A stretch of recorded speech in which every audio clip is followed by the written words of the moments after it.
दुर्गा क्यों कहा है आपके लिए? दुर्गा के लिए बड़ा स्पष्ट कहते हैं, दुर्गा दुर्गति नाशिनी, मैं अनेक प्रकार की दुर्गतियों का नाश करती हूँ, दुर्गम कार्यों को कर देती हूँ। जो महान दृढ़ वस्तुएं हैं, जो दृढ़ हैं, जो संसार की रक्षा करने वाली हैं, भौतिकवाद में भी उनका नाम दुर्ग ही रखा है, जिसको किला कहते हैं, दुर्ग।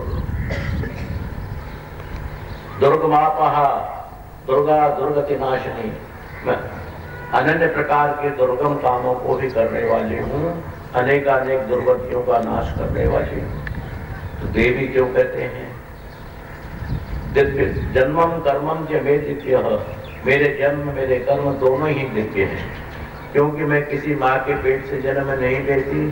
33 करोड़ देवताओं की ताकत मेरे अंदर में सदा रहती है, इसलिए मेरे काम भी दिव्य हैं, मैं भी दिव्य हूँ, मेरे भक्त को भी दिव्य शक्तियां प्रदान करती है। तो आद्या लक्ष्मी सा प्रोक्ता, तो आदिकाल में श्री देवी लक्ष्मी ही है, परंतु जैसे जैसे श्री भगवान जी या जैसे जैसे हम भक्तों के लिए जिस जिस तरह की आवश्यकता पड़ती है, वो भगवान, वो माँ ऐसा ऐसा रूप बना करके हमारे समक्ष उपस्थित होती है। उनमें प्रधान रूप जैसे ब्रह्मा विष्णु महेश 3 प्रधान स्वरूप हैं, रजोगुण तमोगुण सतोगुण ये भी 3 प्रधान हैं, आकाश पाताल स्वर्ग ये भी 3 प्रधान हैं, स्त्रीलिंग पुल्लिंग नपुंसकलिंग ये भी 3 प्रधान हैं, भूत भविष्य वर्तमान ये भी 3 प्रधान हैं। इसी तरह से माने 3 महान दिव्य शक्तियों को अपने शरीर से निर्माण किया, जैसे भगवान नारायण ने ब्रह्मा विष्णु महेश को प्रादुर्भाव किया, ठीक माने उसी प्रकार से रजोगुण तमोगुण सतोगुण तीनों गुणों को लेकर के महाकाली, महालक्ष्मी, महासरस्वती, इन तीनों महान दिव्य शक्तियों का निर्माण किया, और तीनों शक्तियों का निर्माण करके उनको नमन मार्कंडेय ऋषि जी नमन करते हैं।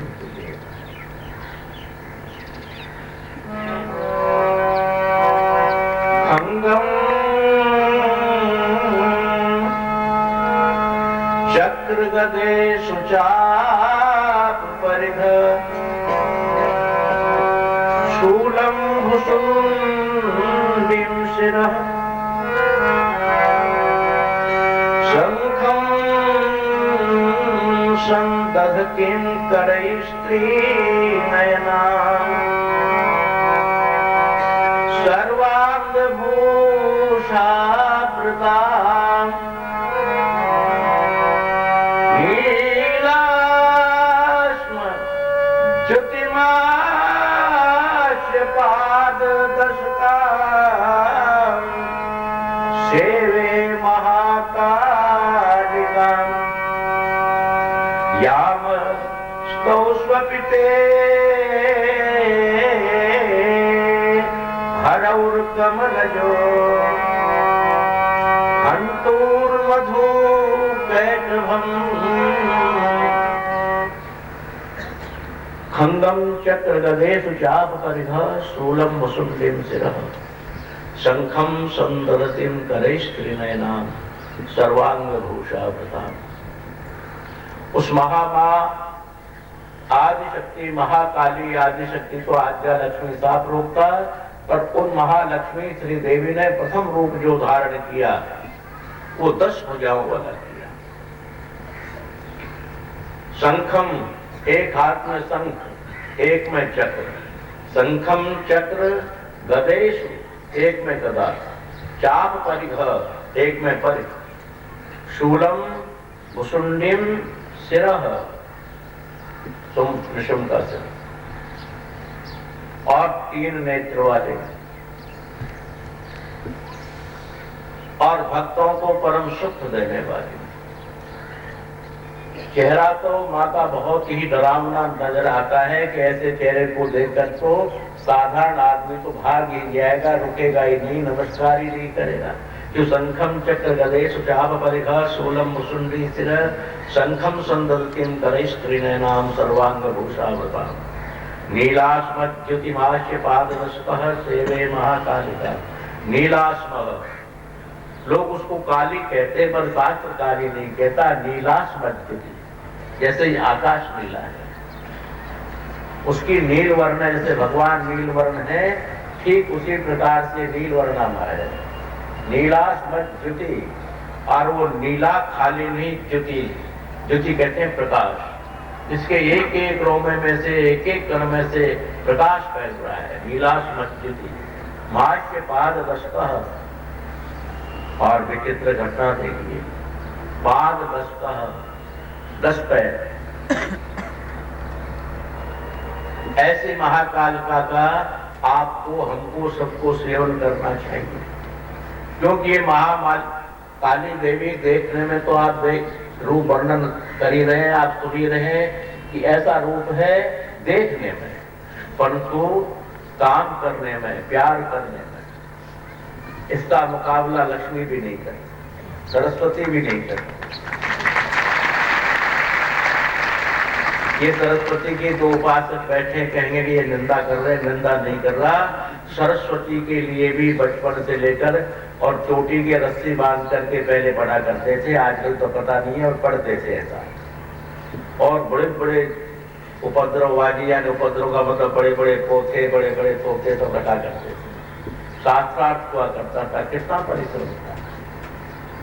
महालक्ष्मी के लिए सुबह से शाम तक मेहनत तो करनी पड़ती है, पूर्व जन्म का संस्कार तो है ही, पर मेहनत के द्वारा ये भी प्राप्त नहीं होता। और महाकाली केवल नमस्कार मात्र से, थोड़ी सी पूजा करने मात्र से, सच्चे दिल से मान लेने के बाद में ये प्रसन्न हो जाती है। इसका रूप ऐसे माने जैसे नारियल, तभी तो नारियल चढ़ता है, माँ कहते हैं। नारियल को भक्त लोग विचार करके देखे कि नारियल क्यों चढ़ाया जा रहा है, तो विचार क्या नहीं किया होगा, केवल इतना ही विचार किया होगा कि माँ के ध्वजा नारियल चढ़ते हैं, इसलिए हमको ध्वजा नारियल चढ़ा देना है। नारियल की भक्त लोग व्याख्या करें, नारियल को देखें कि नारियल ऊपर से इतना हार्ड, इतना सख्त होता है कि साधारण से क्या पहलवान के भी सर पे मार दें तो उसका ब्रेन हेमरेज निश्चित हो जाएगी, डॉक्टर के जाना ही पड़ेगा। इतना हार्ड है, इतना कठिन है, और ऊपर से ऊबड़ खाबड़ है। ऊबड़ खाबड़ माँ का रूप सुना ना पर 10 जो है क्या कहते हैं पैर है, 10 भुजाएं हैं, उनमें ये शस्त्र लिए हुए हैं, ऊबड़ खाबड़ रूप। परंतु थोड़े से परिश्रम करके ऊपर के छिलके को हटा दिया जाए तो भीतर बहुत सुंदर दूध निकलता है, या बहुत सुंदर गिरी निकलती है। अगर वो सूख गई जब भी खाने के योग्य, और वरना इतनी नरम निकलती है कि हम जैसे बुढ़े भी खा लें धीरे धीरे।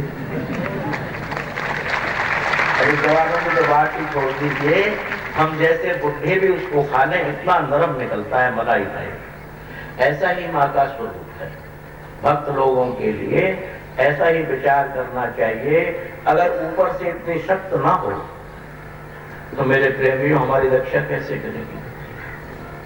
रक्षा तो जब भी करेगी नहीं ऊपर से शक्त, और भीतर से उसका वात्सल्य प्रेम टपक रहा हो, झलक रहा हो, और वात्सल्य प्रेम इतना टपक रहा हो, झलक रहा हो कि हमारे लिए वो हाथ फैला करके बुला रही हो। जैसे कैसी भी गाय आपको हमको मारती तो है गाय, कई गायें मारती हैं, सींग से फाड़ देती है, शरीर को नहीं आने देती नजदीक, परंतु जब उसका वत्स आता है, बछड़ा बछड़ी जो भी कुछ है उसका वो आता है, वो मारना भूल जाती है।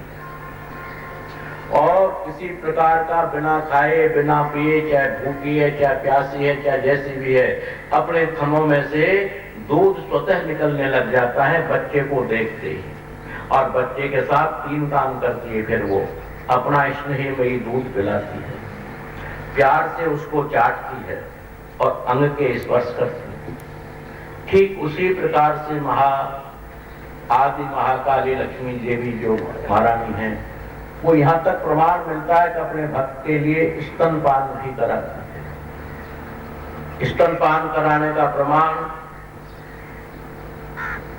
राजा सुरथ के लिए भी हमें प्राप्त मिलता है और वैश्य को भी मिलता है। उन दोनों ने बहुत